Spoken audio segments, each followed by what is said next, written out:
그리스도의 이름으로 기도하옵나이다. 아멘.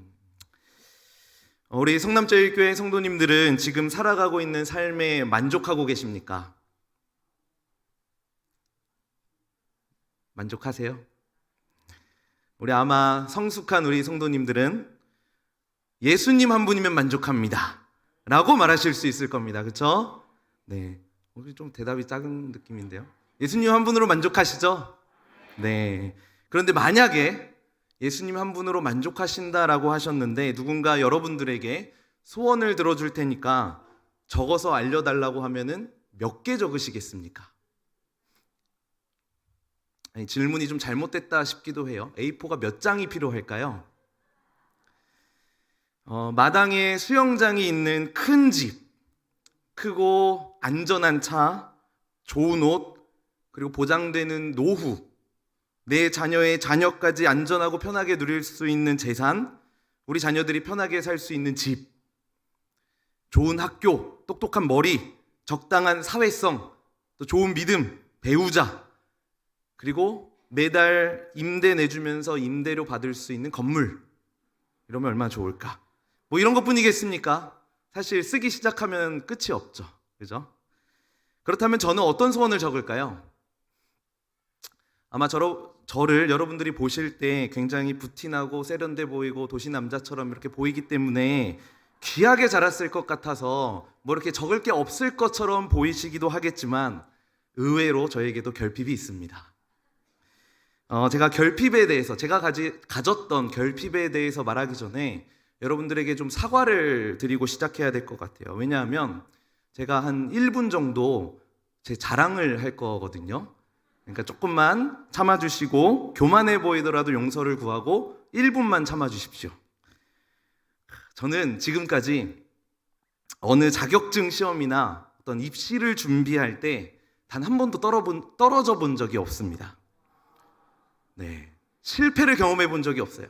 운전면허증도 한 번에 합격하고, 그리고 제가 대학교 다닐 때 저는 일반 대학교를 나와서 환경을 전공했거든요. 근데 그 환경에서 요구하는 자격증들이 있었어요. 그래서 대기환경 산업기사, 뭐 수질환경 산업기사 이런 거 한 번에 땄습니다.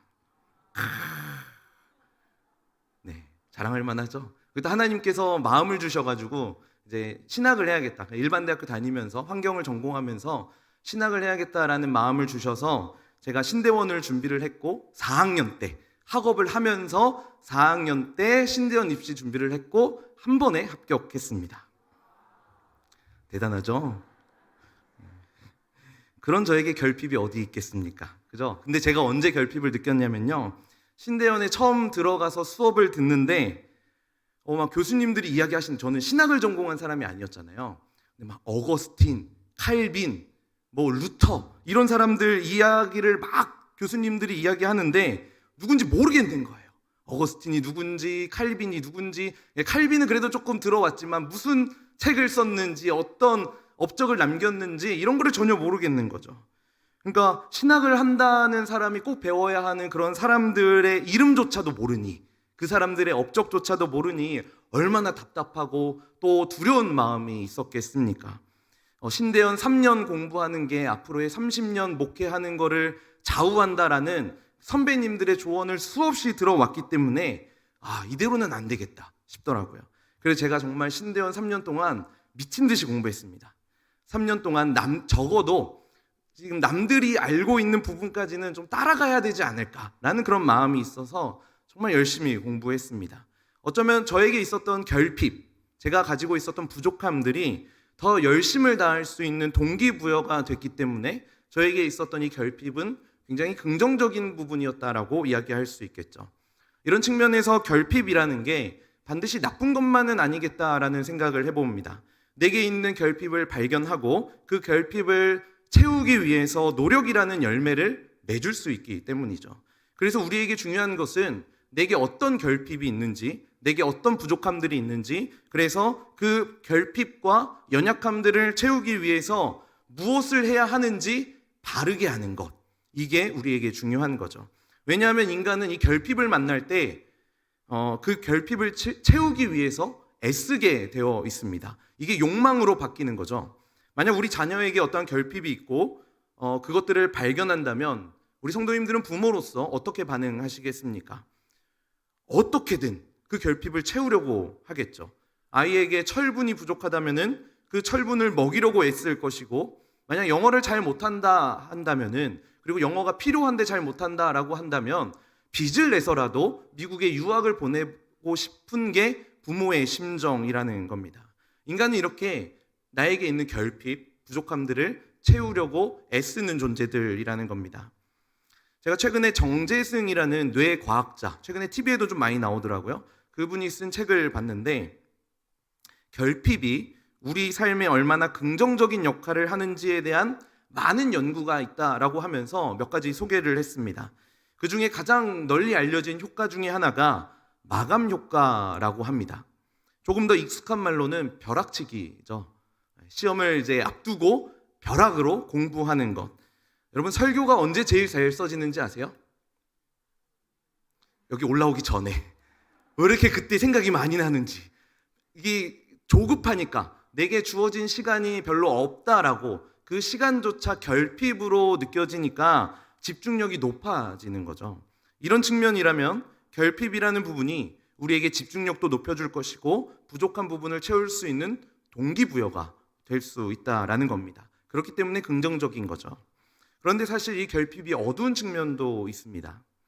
사람이 바로 눈앞에 있는 그것만 바라보고 쫓아간다면은 그것 때문에 이 주변의 것들을 보지 못하기 때문이죠. 예를 들어서 아까 그 책에서 소개했던 내용인데요. 미국의 소방관들의 주된 사망 원인이 화재 현장에서 화재 진압 중에 일어난 불의의 사고라고 합니다. 그런데 이것과 거의 비슷한 비율로 그 다음 그 사망 비율을 보니까요. 화재 현장으로 급히 가는 그 차가 내는 교통사고로 인한 사망사고가 많다고 해요. 불을 꺼야 한다라는 생각에 온통 신경을 빼앗기다 보니까 정작 그 소방관들이 본인의 안전벨트를 매는 거는 깜빡하게 되는 거죠. 그래서 굉장히 급박한 상황에서 차가 급 커브를 한다거나 급 정거를 할 때 안전벨트를 매고 있지 않으니까 튕겨져 나가서 사고를 당하고 그렇게 사망에 이르는 그런 일들이 많이 있다라고 합니다. 얼마나 안타깝습니까? 중요한 것에 온통 신경 쓰느라고 그 주변에 있는 것들도 중요함에도 불구하고 그것들은 소홀히 여기게 되는 이러한 모습들. 사실 이러한 모습들이 우리의 삶 가운데에서도 많이 발견되는 모습이라는 거죠. 그런데 문제는 뭐냐면은 우리에게 있는 이 결핍이 정확히 어떤 결핍인지 우리는 모른다라는 겁니다. 그러니까 그 결핍을 채우기 위해서 때로는 돈으로 채우고 때로는 명예로 그 결핍을 채우기도 하고 욕심으로 채우고 알코올로 채우기도 하고 성으로 채우기도 하고 사람으로 채우기도 하고 인정받는 것으로도 채우고 그렇게 나의 결핍들을 채워 나아간다라는 거죠. 우리 성남제일교회 성도님들은 우리 성도님들에게 있는 결핍을 무엇으로 채우고 계십니까? 치킨에 맥주 한 잔으로 채워지던가요? 장바구니에 담아놨던 조금 비싼 가방을 구매하면 그 결핍이 채워지던가요? 담배 한 모금의 연기로 그 결핍이 채워지시던가요? 결핍은커녕 결핍으로 인해 찾아오는 그 스트레스조차도 해결할 수 없는 게 우리라는 겁니다. 그런데요, 원래 인간은 이러한 결핍이 없이 결핍을 느끼지 않도록 만들어진 존재였다라는 겁니다. 인간이 처음 만들어진 에덴 동산에 가보면 이 사실을 확인할 수 있습니다. 에덴 동산에서는 우리가 너무나 잘 아는 것처럼 모든 것을 먹을 수 있었죠. 그래서 2장에 이렇게 이야기합니다. 같이 읽어볼까요? 여호와 하나님이 그 사람에게 명하여 이르시되 동산 각종 나무의 열매는 내가 임의로 먹되 선악을 알게 하는 나무의 열매는 먹지 말라. 내가 먹는 날에는 반드시 죽으리라 하시니라. 아멘.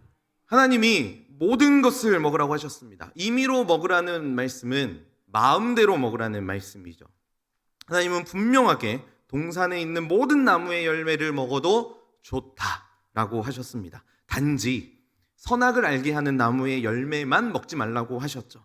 그러면 그것을 먹으면 반드시 죽을 것이다. 죽는다 라고 말씀하셨습니다. 그런데 사탄이 하와를 찾아오는 겁니다. 그리고 하와에게 아주 흥미로운 질문을 하나 하죠. 하나님이 정말로 너에게 이 동산에 있는 것은 아무것도 먹지 말라고 하시더냐. 창세기 3장 1절에 이야기합니다. 하나님이 참으로 너희에게 동산 모든 나무의 열매를 먹지 말라고 하시더냐. 질문을 잘 보세요. 아무것도 먹지 말라고 하시더냐. 하나님 정말 이렇게 말씀하셨나요? 하나님은 한 번도 이렇게 이야기하신 적이 없었습니다. 오히려 하나님은 결핍을 느끼지 못하도록 동산에 있는 모든 것을 누리고 먹고 즐기라고 하셨죠. 다만 동산 중앙에 있는 나무의 열매만 먹지 않으면 된다라고 이야기하셨던 거예요. 정말 간교한 질문이죠. 그래서 하와가 대답해요. 아니, 다 먹을 수 있는데 동산 중앙에 있는 나무의 열매만 먹지 말라고 하셨어. 그리고 그것을 먹으면 정령 죽으리라라고 말씀하셨어. 그러자 뱀이 이야기하는 겁니다. 죽지 않아. 사실 이 선악과 먹으면 하나님처럼 될 것이기 때문에 하나님이 먹지 말라고 한 거야. 이 게임에 넘어갔고 선악과를 먹었죠. 그리고 아담도 함께 먹었습니다. 동산 중앙에 있는 선악을 알게 하는 이 나무의 열매는 언약의 증거였습니다. 하나님께서 아담과 언약을 맺었고 영원히 그들의 하나님이 되어서 그들과 함께 하시겠다라는 하나님의 약속이 바로 이 선악과였는데 그들이 그걸 먹고 하나님과의 약속을 스스로 깨뜨려 버렸던 거죠. 결국 뱀이 아담과 하와에게 유혹했었던 건 하나님이 주신 아름다운 약속을 바라보지 못하게 하고 하나님이 금지하신 것들에 시선을 쏠리게 해서 하나님이 나에게 하신 그 약속을 부당하게 여기게 만드는 것이었습니다. 그래서 그들은 하나님을 떠나게 되었고 하나님 없이 나는 잘 살 수 있다. 내 인생을 내가 만들어갈 수 있다라고 착각하며 하나님을 떠나게 되었던 겁니다. 우리는 원래 하나님을 향해 살 때 행복하도록 지음받았습니다. 그래서 우리의 지향성은 우리가 지향해야 될 곳은 바로 하나님이 되어야 하는 것이죠. 그런데 스스로 하나님이 되려고 했던 인간에게 이제는 하나님을 향해야 했었던 그 지향성을 다른 것으로, 다른 물질적인 것으로 향하게 만들었습니다. 여러분, 하나님을 지향하지 않고 다른 것들, 물질적인 것들, 피조된 것들에 시선을 고정하고 지향한다면 우리는 어떻게 될까요? 그렇게 하나님과의 약속을 깨뜨린 아담과 하와에게 찾아온 변화가 무엇인지 살펴보면 우리에게 찾아온 그 죄로 인한 결과가 무엇인지 생각해 볼 수 있게 됩니다. 첫 번째 변화는요, 수치심이었습니다. 원래 태초의 인간은 수치심이라는 걸 몰랐죠. 부끄러움을 몰랐습니다. 하나님이 지으신 가장 완벽한 모습이었잖아요. 완벽한 몸으로 창조되었잖아요. 부끄러운 게 어디 있겠어요. 하나님이 만드신 모든 피조물 중에서 보시기에 심히 좋았던 인간은 완벽하게 조화를 이루고 있었던 겁니다. 그렇게 하나님과의 약속을 깨뜨린 아담은 뭐라고 이야기합니까? 내가 벗었으므로 두려워서 숨었습니다 라고 하나님 앞에 이야기합니다. 아담에게 수치심, 부끄러움이 찾아왔던 거죠. 이게 바로 죄로 인한 변화였습니다. 두 번째로 아담과 하와에게 찾아왔던 건 죄책감이었습니다. 하나님이 죄를 지은 아담을 찾으시죠. 아담아, 내가 어디 있느냐? 이렇게 물으셨는데 아담은 하나님이 묻지도 않는 대답을 합니다. 하나님, 내가 벗었으므로 두려워서 숨었습니다. 하나님은 너 어디 있냐고 물어봤는데 아담은 숨은 장소에 대해서 이야기하는 것이 아니라 숨은 이유로 대답했다라는 거예요. 죄책감이 생기니까 변명이 생기는 거죠. 죄책감이었습니다. 세 번째로는 두려움입니다. 죄를 지은 인간에게는 두려움이 찾아옵니다. 원래 아담은 에덴 동산에서 하나님과 대화하는 것을 즐겨 했고 하나님도 이 아담과 친밀하게 대화하고 교제하는 걸 즐겨 하셨습니다. 그런데 그런 하나님이 이제는 두려움의 대상이 되었던 겁니다. 하나님의 얼굴을 향해서 하나님을 지향하면서 살아야 했었던 인간이 이제는 그 하나님이 두려움 대상이 되었다라는 거죠. 두려우니까 아담은 숨을 수밖에 없었던 거예요. 원래 하나님과 인간은 이런 관계가 아니었지만 인간의 죄로 인해서 하나님과의 관계가 깨져버렸고 사랑과 은혜의 하나님을 이제는 두려움의 대상으로 보게 되었던 겁니다. 하나님을 향해 결핍을, 그러니까 그 결핍을 하나님으로 채워야만 했었던 인간이 이제는 그 하나님으로 채우기에는 너무나 두려우니까 다른 물질적인 것들로, 내 욕망으로, 쾌락으로 채우게 되었다라는 거죠.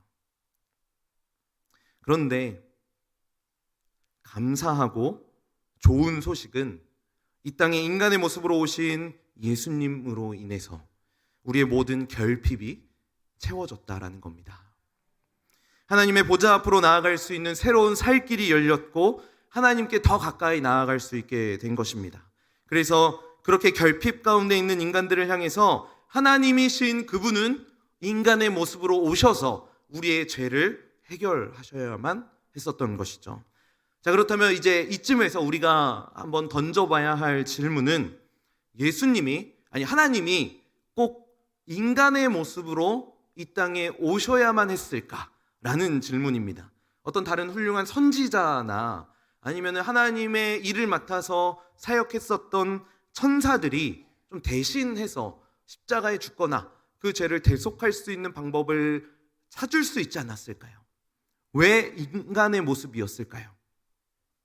하나님께서 인간의 모습으로 오셔야만 했었던 이유로 크게 두 가지 정도 생각해 보려고 합니다. 첫 번째로, 하나님이신 그분께서 인간의 모습으로 오셔야만 했었던 이유는 인간이 인간되게 하기 위함이었습니다.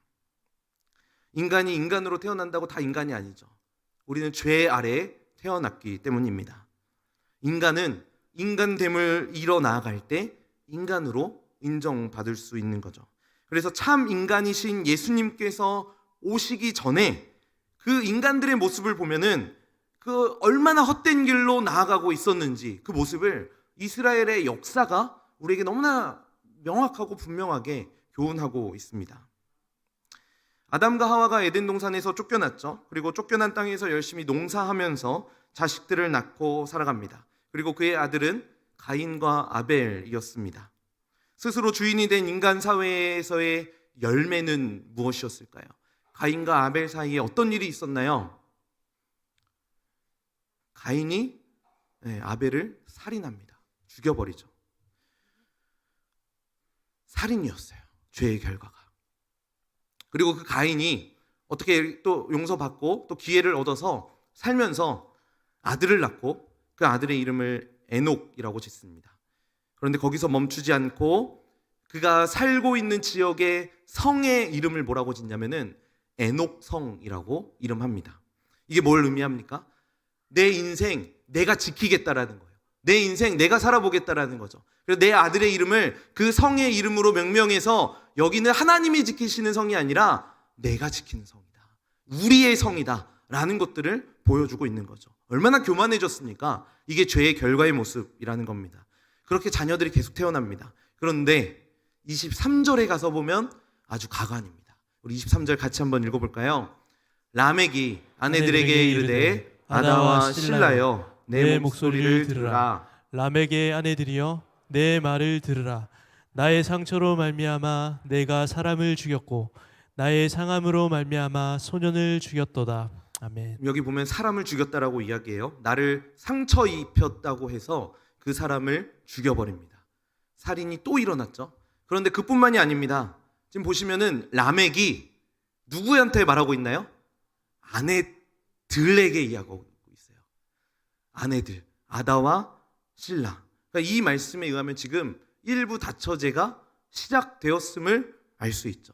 하나님은 분명히 남자 한 사람과 여자 한 사람이 결혼을 하도록 질서를 만드셨습니다. 그런데 이 하나님의 질서가 깨져가고 있는 모습을 타락한 인간 사회의 모습 안에서 발견할 수 있다는 겁니다. 완전히 파괴되어 가고 있죠. 하나님이 결핍된 이 삶의 결과가 어떠한지 성경은 너무나 명확하게 우리에게 전달해 주고 있습니다. 이렇게 인간답게 살지 못하는 우리가 인간됨을 회복해야 하기 때문에 그 하나님께서는 완벽한 인간의 모습으로 이 땅에 오셔야만 했었던 것이죠. 그리고 그 방법은 완전하신 하나님이 인간의 모습으로 오셔야 하는 것밖에 없었던 겁니다. 그리고 두 번째로 하나님께서 인간이 되신 이유는 인간으로 신이 되게 하기 위함이었습니다. 이게 어떤 말이냐면 예수님이 이 땅에 인간의 모습으로 오신 이유는 우리를 완전히 다른 존재로, 그러니까 새로운 작은 그리스도로, 비록 규모는 좀 작을지라도 하나님의 생명과 똑같은 생명을 가진 존재로 바꿔놓기 위한 은혜의 사건이 바로 성육신 사건이라는 겁니다. 에베소서에 보면 이렇게 이야기해요. 같이 읽어볼까요? 허물로 죽은 우리를 그리스도와 함께 살리셨고 너희는 은혜로 구원을 받은 것이라. 또 함께 일으키사 그리스도 예수 안에서 함께 하늘에 앉히시니. 네, 이걸 보시면은 허물로 죽은 우리를 그리스도와 함께 살리셨고 또 함께 일으키사 함께 하늘에 앉으셨다라고 이야기합니다. 무엇으로요? 그리스도 예수 안에서. 이것이 인간인 우리에게 주신 하늘의 은혜라는 것이죠. 이 얼마나 기쁜 일입니까? 죄인인 인간이 하늘의 영광에 참여하는 하나님의 초청장을 우리가 받아들였다라는 겁니다. 이게 다른 사람의 것이 아니라 예수 그리스도 안에 있는 우리의 일이라는 거예요. 그래서 우리에게 요구되는 것 한 가지가 있습니다. 바로 하나님께서 선물로 주시는 새 생명의 자리를 만들기 위해서 우리의 자아를 가득 채우고 있는 욕망, 우리의 공로, 교만, 이런 것들을 비워내는 믿음, 이게 우리에게 필요하다라는 거죠. 비워내도 된다라는 믿음인 겁니다. 여러분, 비워내도 됩니다. 여러분 마음에 있는 욕망, 그 드러난 나의 자아, 내 쾌락 다 비우셔도 돼요. 그런 교만들 다 내려놓으셔도 되고 그 빈 공간에 예수님으로 채워도 충분합니다. 십자가로 채워져도 충분합니다. 그것이 우리에게 진짜 얼마나 큰 위로와 기쁨과 평안을 주는지 여러분 꼭 기억하셔야 됩니다.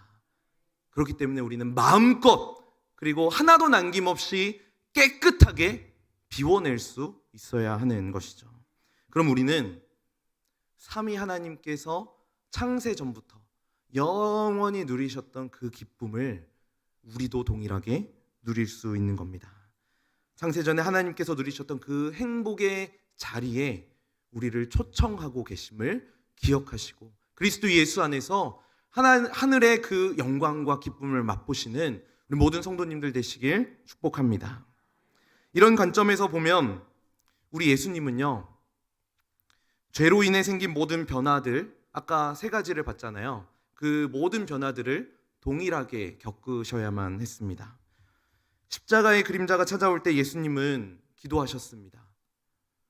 죽음의 잔을 할 수만 있다면 옮겨주십시오. 그리고 우리 예수님은 수치스러운 고난과 아픔을 모조리 다 겪으셨죠. 그 수치를 피하지 않으셨던 겁니다.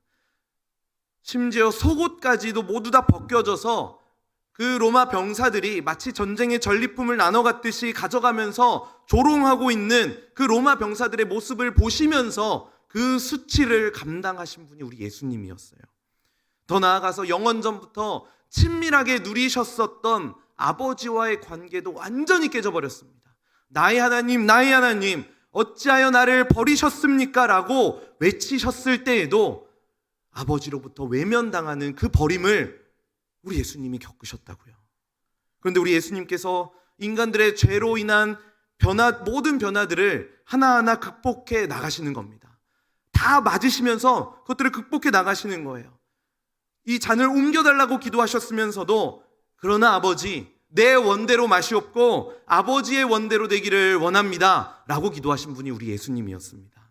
또한 십자가 위에서는 나를 조롱하는 사람들이 내 눈앞에 보이고 있음에도 불구하고 이들을 용서해 주세요. 이들은 자기들이 하는 일을 알지 못하는 것입니다. 이들을 용서해 주세요.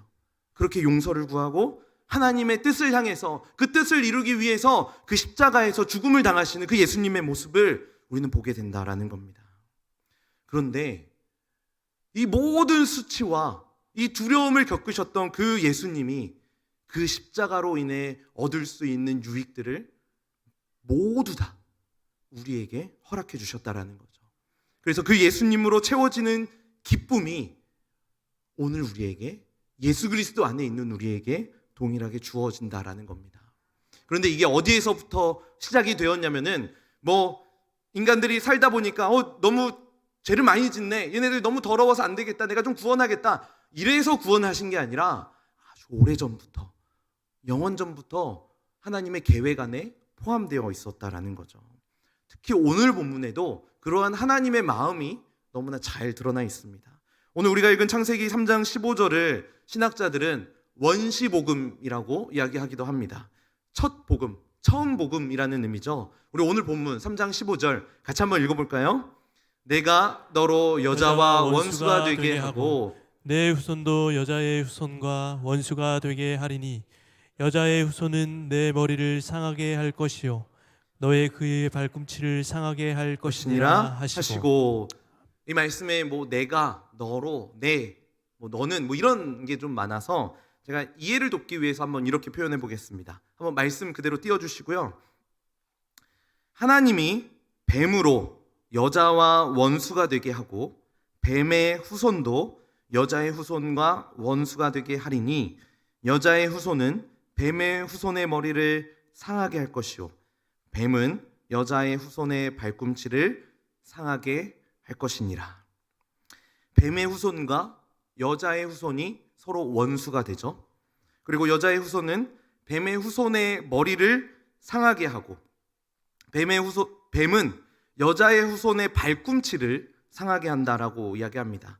뱀도 여자의 후손을 향해서 공격을 하긴 해요. 그런데 여러분, 발꿈치가 치명적일까요? 머리가 치명적일까요? 그렇죠. 머리가 당연히 치명적이잖아요. 여기서 여자의 후손은 누구를 가리킬까요?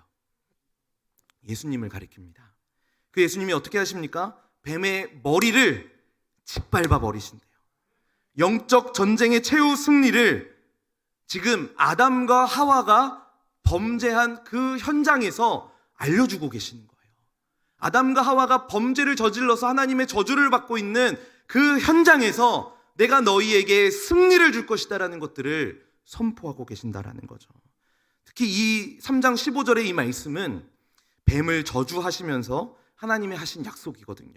배로 뱀이 기어다니게 될 것이고 흙을 먹게 될 것이다라는 그 저주받은 뱀을 향해서 너는 결국 치명타를 입고 말 것이다 라고 이야기하시면서 최후 승리의 복음의 약속을 우리에게 알려주고 있다라는 것이죠.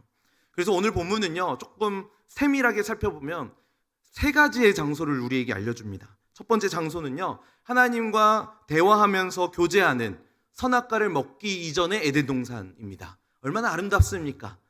얼마나 우리가 꿈꾸는 에덴 동산입니까?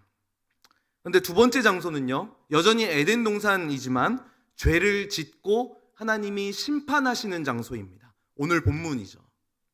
그리고 세 번째 장소는 두루 도는 불칼로 돌아가는 길이 막혀버린 세상에 살고 있는 인간들의 모습입니다. 오늘 본문은 두 번째였죠. 에덴 동산이지만 하나님의 심판이 선포되고 있는 그 현장이었습니다.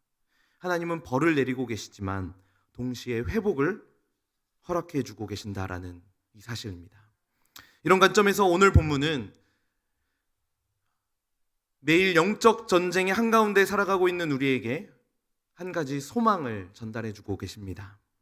바로 죄를 짓는 그 현장에서 새로운 에덴을 꿈꿀 수 있는 소망이죠. 참 인간됨이 회복되고 하나님과의 교제 가운데 거할 수 있다라는 소망이 우리가 날마다 범죄하는, 그리고 날마다 맞이하는 영적 전쟁의 그 한가운데에서 계속해서 주어지고 있다라는 겁니다. 여러분, 범인을 잡을 때 가장 짜릿한 건 현행범으로 잡아가는 겁니다. 사실 아담과 하와는 현행범들이잖아요. 현장에서 잡힌 거잖아요.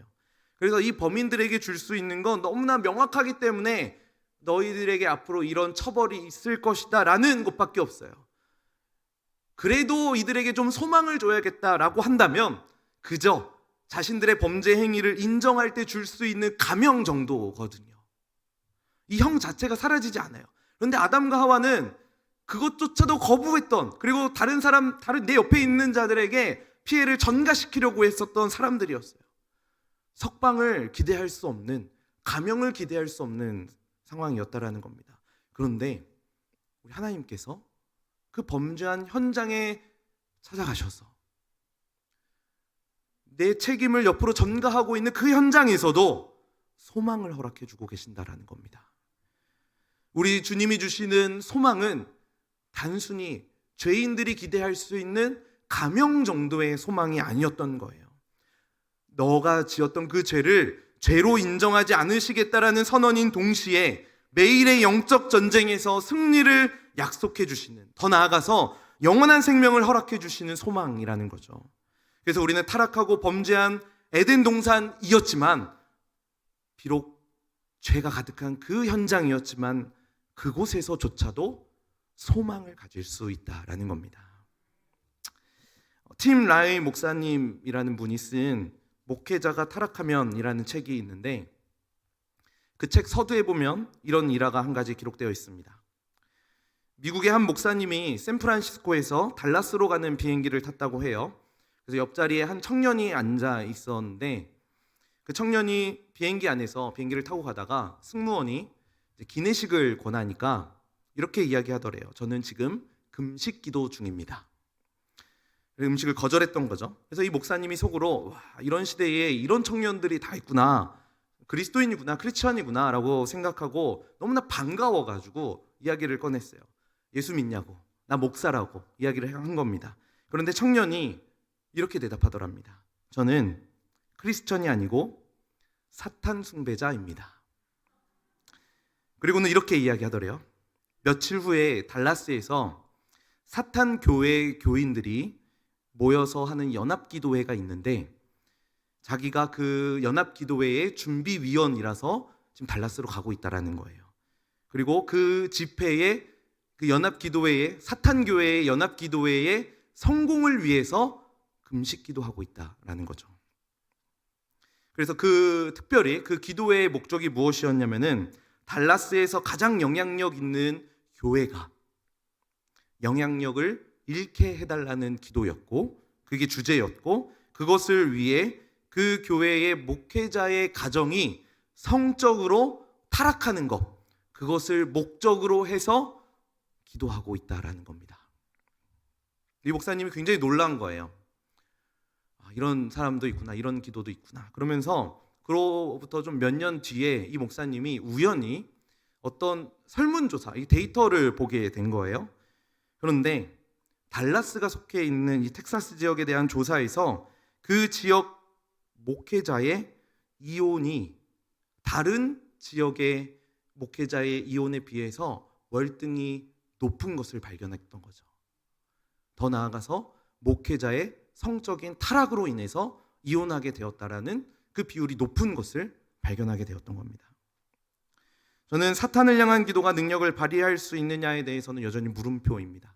인정하지는 않습니다. 그런데 우리가 분명하게 알 수 있는 건, 이러한 영적 전쟁이 우리가 살아가는 우리의 삶 가운데 매일매일 매순간 발생하고 있다라는 겁니다.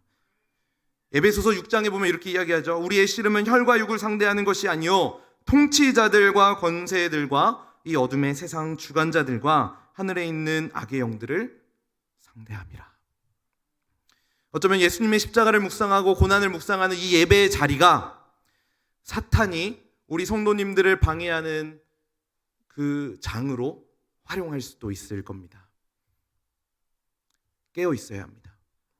그런데 동일하게 분명한 사실이 뭡니까? 이 범죄한 현장, 영적 전쟁의 그 현장에서 우리 하나님은 예수 그리스도 안에 있는 우리에게 동일한 승리를 허락해 주신다라는 겁니다. 이런 관점에서 창세기 3장 15절 오늘 본문에 여자의 후손은 내 머리를 상하게 할 것이다라는 이 말씀을 우리가 꼭 붙들어야 하는 것이죠.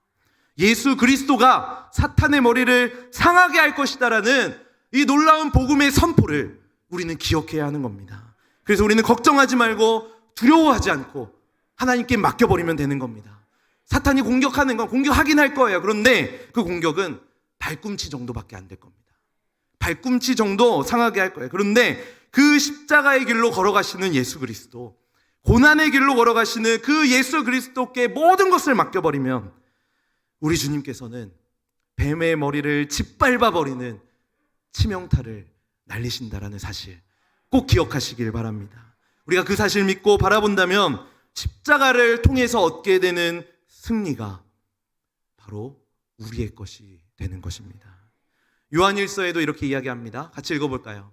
죄를 짓는 자는 마귀에게 속하나니 마귀는 처음부터 범죄함이라. 하나님의 아들이 나타나신 것은 마귀의 일을 멸하려 하심이라. 아멘, 아멘입니다. 이 말씀 붙잡으시길 진심으로 축복합니다. 이런 차원에서 우리 옆에 있는 분에게 한번 응원의 메시지를 한번 보내봅시다. 영적 전쟁에서 승리합시다. 우리 금요일까지 승리합시다. 여러분 진짜 승리하고 싶지 않으신가요? 네. 예수님과 연합하면, 예수 그리스도 안에 있으면 우린 이미 약속해 주신, 이미 이루신 승리를 경험할 수 있을 겁니다. 그런 승리를 경험하는 성도님들 되시길 축복합니다. 우리 사랑하는 성남체육교회 성도 여러분, 오늘 하루 진심으로 고생 많으셨습니다. 오늘 하루에 영적 전쟁의 그 힘든 삶을 살아내고 교회로 나와 예배하고 말씀 듣는 것, 아마 여러분들에게 있어서도 쉽지 않은 결정이라고 생각합니다. 그런데 저는 그런 결정을 하신 여러분들에게 정말 잘하셨다, 너무 잘하셨다라고 격려하고 응원하고 싶습니다. 우리가 우리의 몸을 좀 따뜻하게 하려면요, 불 옆으로 가야 됩니다. 그리고 우리의 몸을 좀 적시려면은 물 안으로 들어가야 되죠. 그리고 기쁨과 능력과 평화와 영원한 생명을 얻으려면 그것을 가진 존재가 누구인지 알고 그 존재에게 다가가야 되겠죠. 더 나아가서 그 속으로 들어갈 때에 그가 가진 능력들을 우리가 소유하게 될 수 있는 거죠. 그래서 저는 이 일주일간의 고난주간 우리 저녁 집회가 이렇게 예수님과 연합되어서 예수님이 모든 것을 이루신 그 승리와 능력, 기쁨과 평안, 이런 것들을 모두 맛볼 수 있는 그런 시간이 되길 소원합니다. 우리가 그 영원한 생명과 연합되었는데 우리가 어떻게 영원히 살지 않을 수 있겠습니까?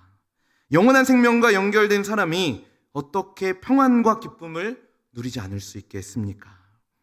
우리 고난주간 이 한 주일 동안의 시간이 우리의 마음을 좀 이렇게 휘젓는 시간이 되었으면 좋겠어요. 예수님은 나의 주님이십니다 라는 이 고백이 틀에 박힌 고백이 되지 않고, 정체된 고백이 되지 않고, 피상적인, 형식적인 고백이 되지 않았으면 좋겠습니다. 예수 그리스도는 나의 주님이시고 나의 구원자이십니다 라는 이 고백이 우리의 삶의 고백이 되고 우리의 믿음의 고백이 되길 간절히 소원합니다. 또한 세상의 수많은 근심과 걱정으로부터, 그래서 이런 것들로, 세상에 있는 것들로부터 자꾸 마음을 빼앗기고 심지어는 그것들을 우상으로 삼고 있는 우리의 삶으로부터 내 삶의 주인은 내가 아니지, 그리스도 그분만이 내 삶의 주인이시지 라는 이 고백이 다시 한 번 더 회복되는 그런 시간이 되길 간절히 소원합니다. 우리에게 주어진 영적 전쟁이 이런 사실들을 좀 깨닫지 못하게 만들 때가 많이 있습니다. 사실 살면서 우리가 얼마나 십자가를 생각하겠습니까? 살면서 얼마나 예수님 묵상하겠습니까? 그래서 우리의 마음을 휘저어야 하는 겁니다.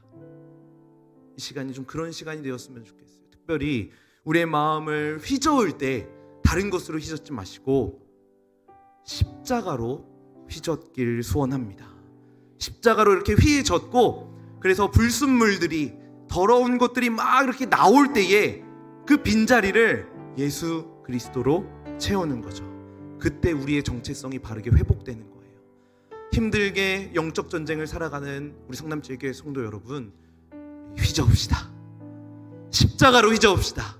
그리고 그 빈 공간을 예수 그리스도로 채웁시다. 우리 영적 전쟁, 우리에게 주어진 그 영적 전쟁을 좀 기억하면서 우리 이 찬양의 고백을 좀 하나님 앞에 선포하면서 고백했으면 좋겠습니다. 세상에 수많은 유혹이 내게 몰려올지라도 예수 그리스도로 이겨내겠습니다. 승리하겠습니다. 이러한 고백을 담아서 우리 함께 하나님 앞에 간절한 마음을 담아서 찬양하면서 우리 더 깊이 하나님 앞에 나아가도록 하겠습니다.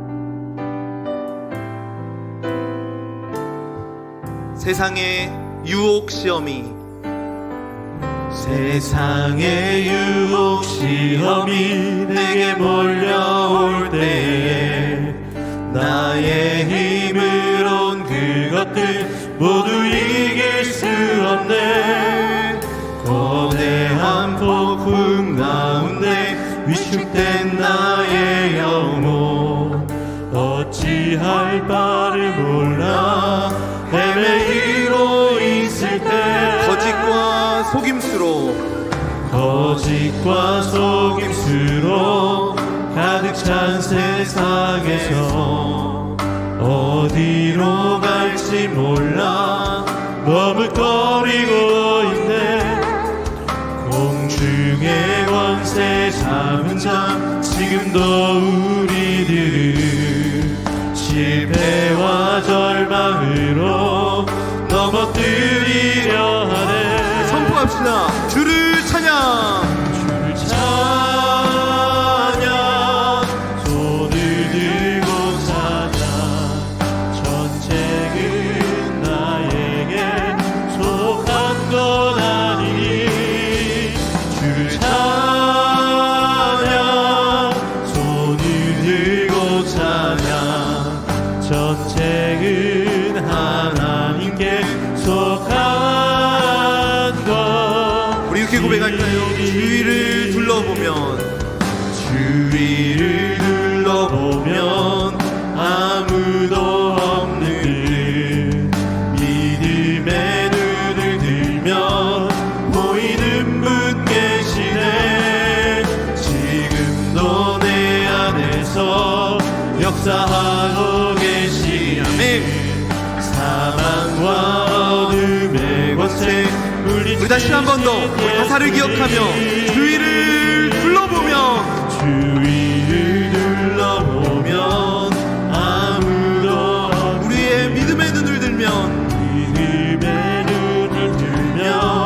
보이는 분 계시네. 지금도 내 안에서 역사하고 계시는 사망과 어둠의 권세 물리치신 예수님. 주를 찬양. 찬양 손을 들고 찬양 전쟁은 나에게 속한 것 아니니. 주를 찬양 손을 들고 찬양 전쟁은 하나님께 우리 다시 한 번 더 고백합시다. 선포합니다. 주를 찬양. 주를 찬양 손을 들고 찬양 전쟁은 나에게 속한 것 아니니. 주를 찬양 손을 들고 찬양 전쟁은 하나님께 속한. 그렇습니다. 우리에게 주어진 영적 전쟁의 그 승리를 소망하며 주의 이름 한번 크게 부르짖고 기도하며 나아갑니다. 주여 하나님, 우리에게 영적 전쟁을 허락하시고 무엇보다 그 전쟁의 가운데 이미 승리를 허락해 주셔서 주님 감사합니다. 우리에게 승리를 주신 그 예수 그리스도의 은혜를 기억하며 우리에게 주어진 그 영적 전쟁의 현장으로 우리가 다시 한 번 더 달려가길 소원합니다. 때로는 우리가 이 땅 가운데 살아가면서 아무도 없는 것처럼, 내 편은 아무것도 없는 것처럼, 나 혼자 있는 것처럼, 내가 무너지고 실패하고 좌절하고 그런 상황 가운데 있은 나의 영혼이라고 할지라도 내 삶과 내 영혼 가운데 찾아오시는 그 예수 그리스도를 믿으며 바라볼 수 있는 그 믿음을 우리에게 허락해 주셔서 감사합니다. 예수 그리스도 안으로 우리를 초대하여 주시고 예수 그리스도 안으로 우리를 불러주시고 예수 그리스도 안에서 진정한 진리를 우리의 삶을 통하여 사랑하게 하시고 주님 감사합니다. 그래서 우리가 다시 한 번 더 예수 그리스도의 분을 의지하며 기억하며 다시 한 번 더 그 승리의 자리로 우리의 믿음의 눈을 들어서 눈에 보이지 않았어 이미 승리하신 예수 그리스도를 우리에게 원하고 이미 우리에게 그 영적 전쟁의 길을 다시 한번 더 우리를 이롭게 해주시고 다시 한번 더 우리에게 주어진 그 영적 전쟁의 길을 지혜로 갈 수 있도록 주여 도와주시옵소서.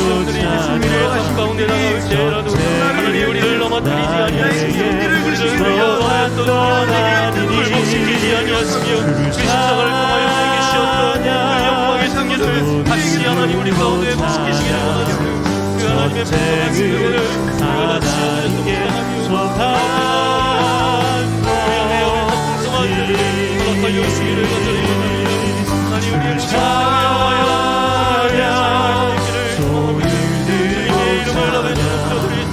전쟁은 나에게 속한 것 아니니 주를 찬양 손을 들고 찬양 전쟁은 하나님께 속한 것이니.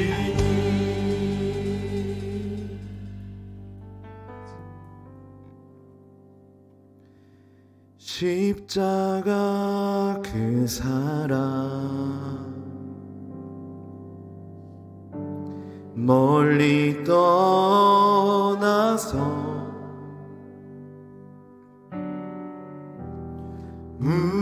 무너진 나의 삶 속에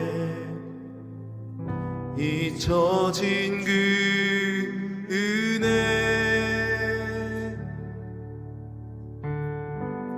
돌 같은 내 마음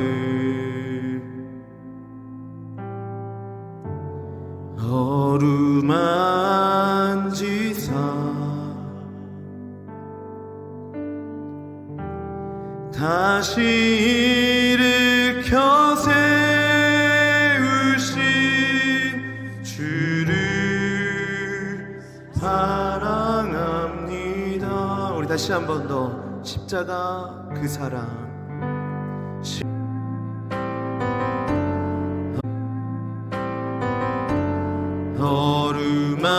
어루만지사 다시 일으켜 세 이것이 우리의 믿음의 고백입니다. 사랑합니다. 주 나를 보호하시고 주 나를 보호하시고 날 붙드시니 나는 곧 외롭고 존귀한 주님의 자녀라.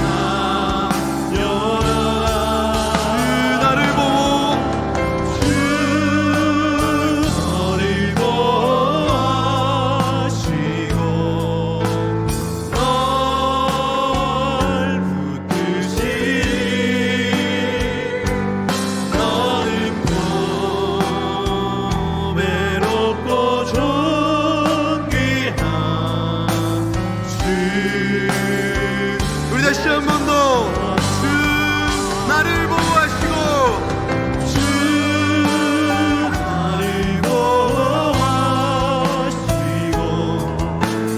날 붙드시니 나는 못 외롭고 존귀한 주님의 자녀라. 주 너를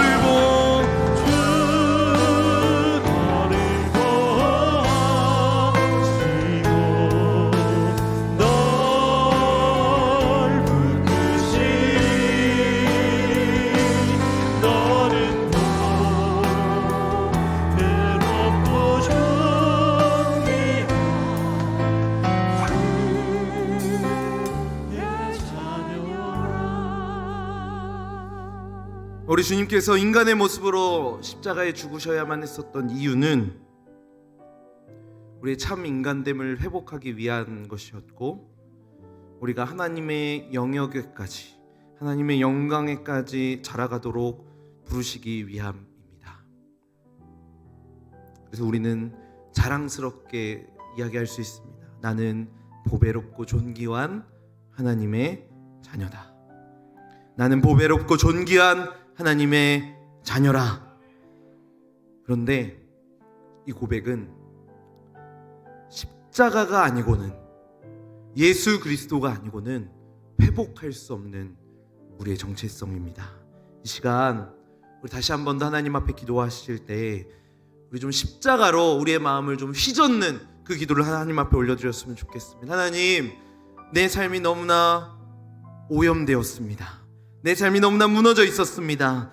내 마음이 너무나 돌 같았고 하나님을 바라보지 못하고 세상의 쾌락과 욕망에 찌들어 있는 삶이었습니다. 하나님의 은혜를 잊어버린 삶이었습니다. 주님, 내가 다시 한 번 더 십자가로 나의 마음을 휘젓고 죄로 무너진 나의 삶을 다시 한 번 더 십자가의 소망을 삼길 원하오니 내 마음 가운데 찾아와 주시옵소서. 나를 다시 한 번 더 일으켜 세워주시고 내 마음과 내 삶 가운데 새로운 일을 행하실 주님만 바라보는, 십자가만 바라보는 우리의 삶, 우리의 인생 되게 하여 주시옵소서. 우리 시간 이러한 마음 가지고 이러한 고백을 주의 이름 한번 크게 부르짖고 함께 기도하며 결단하며 함께 하나님 앞으로 나아가도록 하겠습니다. 주여, 하나님 나를 회복하시기 위하여서, 나를 영원한 하늘의 그 잔치로 초대하기 위하여서 독생자 예수 그리스도를 감사합니다. 하늘의 영역에까지 나를 살아가도록 불러주셔서 감사합니다. 하나님, 그 십자가로 나의 정체성이 회복됨을 기억합니다. 그 예수 그리스도로 나의 바른 정체성이, 하나님의 자녀라는 정체성이 회복된다라는 그 사실을 우리가 다시 한 번 더 기억하길 소원합니다. 그 십자가로 나의 오염된 이 마음을 휘젓길 소원합니다. 그 십자가로 나의 마음을 휘젓고 다시 한 번 더 나의 바른 정체성을 회복하길 소원합니다. 나는 하나님의 존귀하고 보배로운 하나님의 자녀라는 이 정체성, 예수 그리스도 안에서 회복되게 하여 주시옵소서. 예수 그리스도 안에서, 십자가 안에서 다시 한 번 더 정체성이 회복되게 하여 주시옵소서. 무너졌던 나의 삶 가운데 찾아와 주시옵소서. 세상의 쾌락에 찌들어있던 나에게 주님 찾아와 하나님의 자녀로 인치시며 하나님의 은혜를 잊어버린 나의 삶 가운데 찾아와 주시옵소서. 은혜를 도와여 주시옵소서. 하나님의 사랑 가운데 온전히 아버지께 붙잡고 그리스도의 은혜가 회복되게 하여 주시고 그리스도의 보혈이 되소서. 하나님의 세상을 향한 우리의 사랑을 하나님 앞에 나아가 주여 은혜를 도와여 주시옵소서. 예수 그리스도로 채우게 하여 주시옵소서.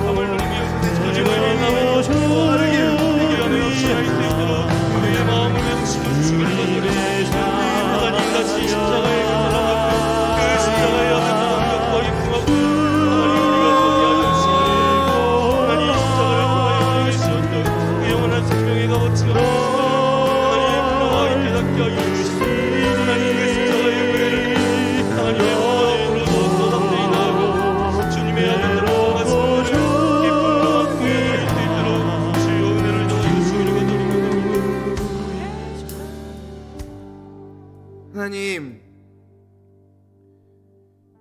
돌같은 내 마음을 어루만져 주셔서 감사합니다. 여전히 세상의 쾌락에 찌들어 있는 죄인임에도 불구하고 나를 만져주셔서 감사합니다. 나를 외면하지 않으시고 그 십자가의 보혈의 은혜 안으로 나를 초대해 주셔서 감사합니다. 하나님의 자녀답게 살아가지 못하는 그런 인생임에도 불구하고 그리스도 안에 있다라는 이유 하나로 하나님의 자녀로 불러주신 것 감사합니다. 다시 한 번 더 그 은혜를 기억합니다. 다시 한 번 더 그 은혜를 붙잡으며 우리 주님 걸어가신 그 십자가로 내 마음을 휘젓고 그 빈자리로 예수 그리스도를 다시 한 번 더 모시길 소원합니다. 주님, 내 마음 가운데 다시 한 번 더 찾아와 주시고 매일 임하는 영적 전쟁의 나의 삶 가운데 이미 승리하신 예수 그리스도의 승리가 나의 삶 가운데에서도 경험되게 하여 주시옵소서. 무엇보다 한 주일 동안 예수님이 걸어가신 그 십자가의 길을 묵상하고 그 십자가를 향해 나아갈 때에 십자가를 통해 승리하신 예수 그리스도의 승리가 나의 승리가 되게 하여 주시고 그 승리 안으로 들어가서 그 승리를 누리고 기뻐하고 그것으로 행복해하는 시간이 되게 하여 주시옵소서. 내 삶의 주인이 오직 예수 그리스도임을 기억하고 그 예수 그리스도께서 인도하시는 것에 만족하고 기뻐하고 즐거워하는 우리의 삶 되게 하여 주시옵소서. 주 예수 그리스도의 은혜와 하나님의 사랑과 성령의 교통하심이 이 고난주간 저녁 집회를 통하여 예수 그리스도의 십자가의 승리를 온전히 경험하길 소원하는 사랑하는 주의 백성들 머리 위에 모든 영적 전쟁에 당당히 승리하는 모든 그리스도인들의 머리 위에 이제로부터 영원토록 항상 함께 하시길 간절히 축원하오.